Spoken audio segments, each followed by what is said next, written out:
Today I'm going to talk about the Roth IRA versus the 529 plan for college planning or education planning in general. We're going to compare the two.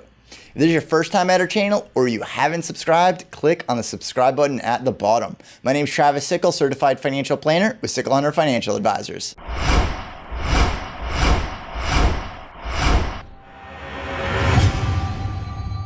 So today we're going to talk about the 5 points. We're going to compare the Roth IRA versus the 529 plan, and hopefully by the end you can make a more informed decision. Of course, along the way I'll give you my 2 cents to kind of help you. So we're going to start with the flexibility of the Roth IRA and the 529 plan. We're going to talk about the flexibility on the investments. So if we're looking at the actual investments, I'm going to go ahead and I'm going to start with the 529 plans. So I'm going to pull these up on the screen here in a second. But before I do, the 529 plans, what they do really, really well is they make it easy to make an investment choice. So if you'll see here, I'll pull it up on the screen. You can see this is the Florida's 529 plan, also called the savings plan. And you can see that it's really straightforward. We're looking at more aggressive on the left, all the way over to the right, which is more conservative. And it sounds pretty good. So really in the beginning, a lot of people are probably going to choose the stock fund or the all equity portfolio. And this is going to be the more aggressive one. But if you're thinking that you're 18 years away from college or when you're going to use these dollars, it's probably a wise choice to take on a little bit more risk. But if you want to be more conservative, you can. And again, it makes it really simple. If you scroll down here and we look at the blended equity portfolio, so this is a ready-made portfolio that's completely diversified with just equities. Then you look at the balanced portfolio. Now here's where I tend to question whether or not these portfolios are really doing what we want them to do, because these are holding not only bonds, but they're holding bond funds. And bond funds are going to have a lot of characteristics, or they're going to act a lot like an equity. So they're not quite as conservative as you might think. So that's just something to understand and consider. And if we scroll down here, you can see all the other pre-built portfolios. And if you look at the top, you can look at the investment managers to figure out which actual mutual funds are inside of each of these. So if you look at the top, you see Columbia Management Investment Advisors, and that is 50% of the fixed income fund. So if you look at the fixed income, you could see that it is, or excuse me, you can look at the balanced portfolio. We know that it's in this particular case, it's 50% fixed income and 50% equities. So again, if we go back to the portfolios, balanced portfolio, 50% fixed income. So that's how you can figure out. And you can look a little deeper. You can look up the fund, seeing how it compares to other funds in its category, and just get a better feel for the investment choices. Now, another 529 plan, the New York plan, and I chose this plan because it has primarily Vanguard funds. It might be 100%, but what I wanted to show you on this, so at the very top of this website, you can see that there's individual portfolios, age-based portfolios, which I'll talk about in a second. But let's take a look at the individual portfolios. And you can see right here that the aggressive growth, that first one right there, has 2 separate Vanguard funds, the institutional stock market fund and the international stock fund. If you scroll down, you can see all the different portfolios, and they all seem to be the Vanguard funds. I don't think there's anything else different in this one except the Vanguard funds. And then you can see the bond portfolios at the bottom. You can see they have actually a bunch of different bond portfolios in this one. The nice thing is you can use any 529 plan you want. If you use the one from your state and you have state income tax, you might have another benefit there, but you're going to have to look at your state to figure out if there's a credit on your state income taxes. There won't be anything as far as which 529 plan you should use as far as your federal income tax is concerned. They're all going to be the same, and you can use another state, just like I said before.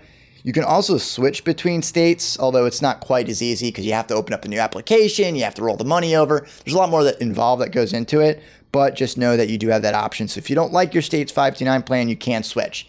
Now, let's take a look at the Roth IRA. So let's get that off the screen for a second. And with the Roth IRA, for college planning, or really anything that you're looking at the Roth IRA for, you can invest in basically any security that you want. So if you want to invest in the same exact portfolios that the 529 has, you can. or you can go with a individual stock or an ETF or mutual fund or an individual bond or another bond fund if you choose. Now, the thing I like about the flexibility in the Roth IRA, that with the bonds, if you want to own an individual bond or you want to be really conservative when you're 1 year out or you're in college and you want to flip it over to maybe CDs or some fixed income, you can.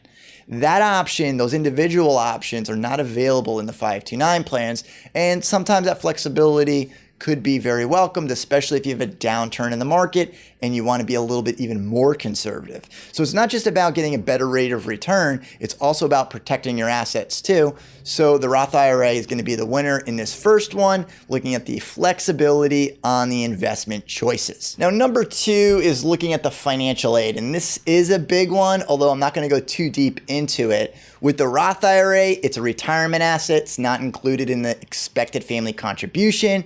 With the 529 plans, certain amounts could be subject to 5.64% reduction in financial aid.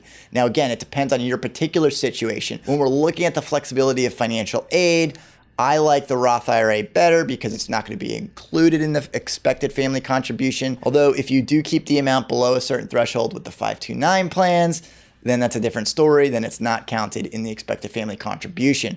But between the two, the Roth IRA is the winner in the flexibility for financial aid. Number 3 is going to be looking at the contribution limit. With the Roth IRA, for the contribution limits, it's $5,500 unless you're 50 or older, then it's an additional $1,000. It's $6,500. So for most with children, they're going to be able to save $5,500. It's the max.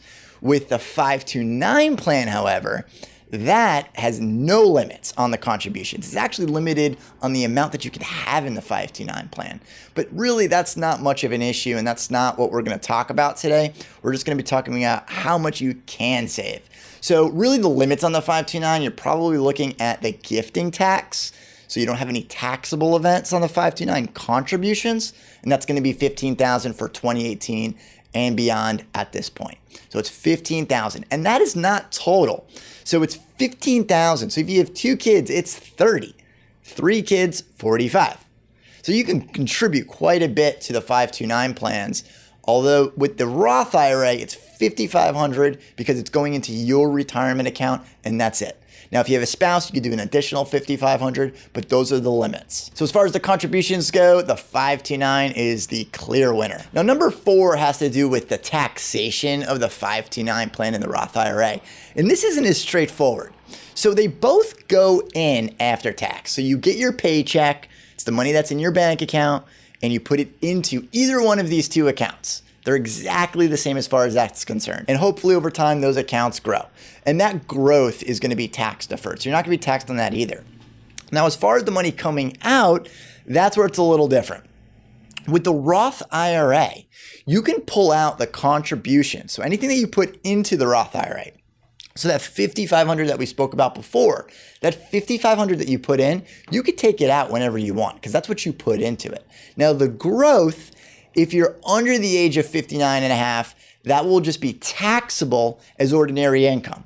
So it's just as if you're getting the income, that's growth that you haven't paid taxes on, but if you're taking it out for education planning, you're gonna just pay ordinary income tax on it. So not ideal, but you could still pull out that $5,500. So every year that you put in the $5,500 and it accumulates, you could pull it all out. You could pull it all out when it comes time for college planning or education planning.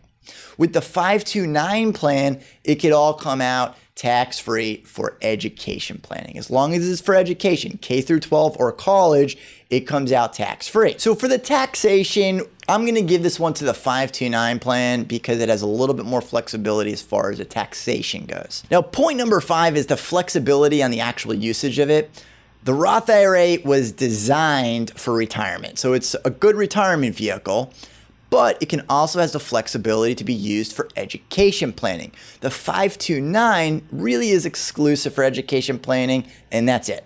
So you can only use it for education planning. Now, if your kid gets a scholarship, you can pull the money out up to the scholarship amount. You can pull that out, but that's still going to be taxed. You're just not going to get a penalty on it. Any money that you don't use, you can roll to another beneficiary, but really that money is gone. it's out of here. And if you take that money out for anything but education planning, then you're going to get a 10% penalty in addition to the ordinary income. Whereas the Roth IRA has a little bit more flexibility because you can use it for your future, or you can pull it out for whatever you want, which is another reason I like it. So if you want to use these dollars when you're pulling out for, say, travel or an airfare to get your son or daughter back home for the holidays, you can use the Roth IRA. The 529 plan, you can't use for airfare. You can only use it to basically anything that you can write a check to the university for. So there's a little bit more flexibility with the Roth IRA. Now, this is the biggest thing that you need to be aware of when you're dealing with or making the decision between the Roth IRA and the 529 plan. First, you can use both. You don't need to use just one or the other. So that's okay too. The next piece is retirement planning.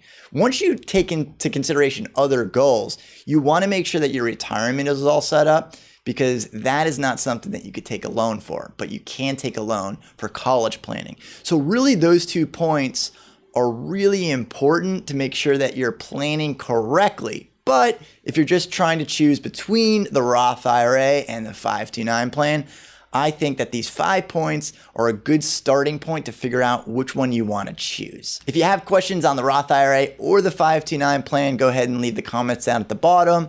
I'll be sure to answer them in future videos. If you've enjoyed this video, be sure to subscribe and leave your comments down at the bottom.